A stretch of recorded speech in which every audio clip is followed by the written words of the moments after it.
Salam tetap sehat. Ada banyak sekali pertanyaan terkait dengan bagaimana caranya saya dapat menentukan jumlah kebutuhan makanan saya.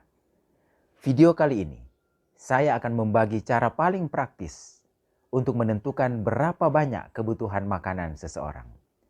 Namun demikian, cara ini tentu saja membutuhkan sedikit usaha dan kemudian niat dari Anda, dari kita semua. Dan cara ini merupakan kombinasi dari metode isi piringku dan kemudian pemantauan berat badan secara berkala. Yang pertama yang harus dilakukan adalah Anda harus memantau berat badan Anda. Sarannya adalah sebaiknya menggunakan timbangan yang sama. Jangan berpindah-pindah timbangan. Caranya adalah timbang berat badan 1 minggu 1 kali. Jangan setiap hari. Lakukan pada pagi hari dan sebaiknya di hari-hari yang sama setiap minggu. Lakukan ketika Anda baru bangun tidur dan kemudian setelah buang air kecil. Jangan dulu melakukan hal-hal yang lain, misalnya minum air, apalagi makan. Jadi bangun pagi, buang air kecil, dan kemudian timbang berat badan Anda.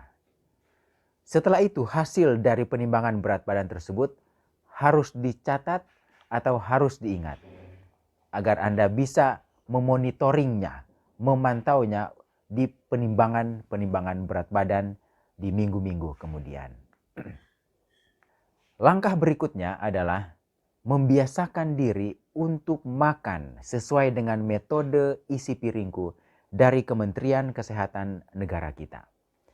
Metode isi piringku ini adalah satu metode yang secara internasional dianjurkan untuk dilakukan oleh populasi penduduk Indonesia. Hal ini bisa dilihat di website dari FAO terkait anjuran pola makan untuk penduduk Indonesia. Bagaimana metode isi piringku? Metode isi piringku adalah sebagai berikut. Secara imajiner, kita akan membagi piring makan kita menjadi 3 bagian yang sama besar. Satu bagian kita isi dengan sumber karbohidrat, sebaiknya bervariasi. Bisa nasi hari ini, besok bisa kita ganti dengan jagung, besoknya dengan ubi, besoknya dengan singkong, dan lain-lain. Kemudian, bagian yang kedua, kita akan isi dengan sayuran, juga bervariasi. Hari ini mungkin bayam, besok kol, besok brokoli, dan hari-hari berikutnya dengan jenis sayuran yang berbeda. Nah sekarang, bagian yang terakhir, sepertiga bagian yang terakhir, kita bagi 2. Bagi 2, dan bagian yang pertama diisi dengan sumber protein dan lemak atau kita sebut sebagai lauk pauk. Jangan lupa, bervariasi. Dan bagian yang kedua, kita isi dengan buah-buahan juga bervariasi. Usahakan untuk makan 3 kali sehari, pagi, siang, dan sore, tanpa makan di antara jam makan. Kemudian setelah itu, lakukan pemantauan berat badan seminggu kemudian.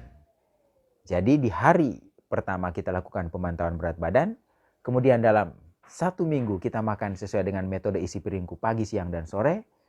Di hari yang sama minggu depan, kita melakukan pemantauan berat badan untuk yang kedua kalinya. Tentu saja dengan waktu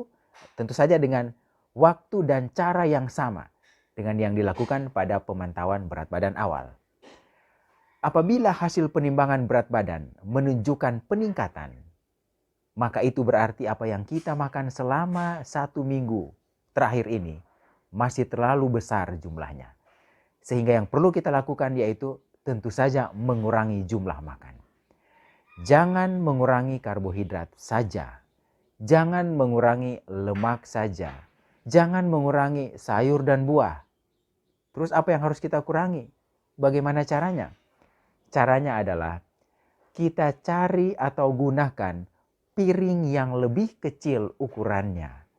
Tetapi secara imajiner kita tetap membagi piring ini sesuai dengan apa yang sudah dilakukan sebelumnya. Sepertiga, dan sepertiga yang terakhir kita bagi 2 sesuai dengan yang sudah dijelaskan sebelumnya. Hal ini akan menyebabkan keseimbangan nutrisi tetap terjaga, artinya keseimbangan dari karbohidrat, lemak dan protein tidak akan terganggu. Tetapi karena piringnya atau piring yang kita gunakan lebih kecil, maka secara otomatis kalori yang kita makan juga akan menjadi lebih sedikit dari yang sebelumnya. Dan diharapkan ketika kita memantau berat badan minggu depannya lagi, maka berat badan kita itu akan berkurang apabila yang kita inginkan adalah penurunan berat badan. Bila berat badan kita justru berkurang padahal kita ingin berat badan naik, maka cari piring yang lebih besar. Sebaliknya bila berat badan kita tetap naik padahal kita ingin turun, maka cari piring yang lebih kecil. Metode ini adalah metode yang sangat praktis, sangat mudah untuk dilakukan, dan sangat fleksibel. Artinya dapat disesuaikan dengan kebutuhan kita. Apakah naik berat badan atau turun berat badan. Tinggal ukuran piringnya yang kita atur-atur. Lebih kecil atau lebih besar. Dengan metode ini, maka kita akhirnya akan menemukan ukuran piring atau lebih tepatnya jumlah makanan yang sesuai dengan kebutuhan kita. Dan biasanya bila sesuatu kita temukan sendiri, maka seumur hidup kita tidak akan melupakannya. Inilah cara sederhana untuk menentukan kebutuhan makan kita tanpa perlu sibuk menghitung-hitung kalori.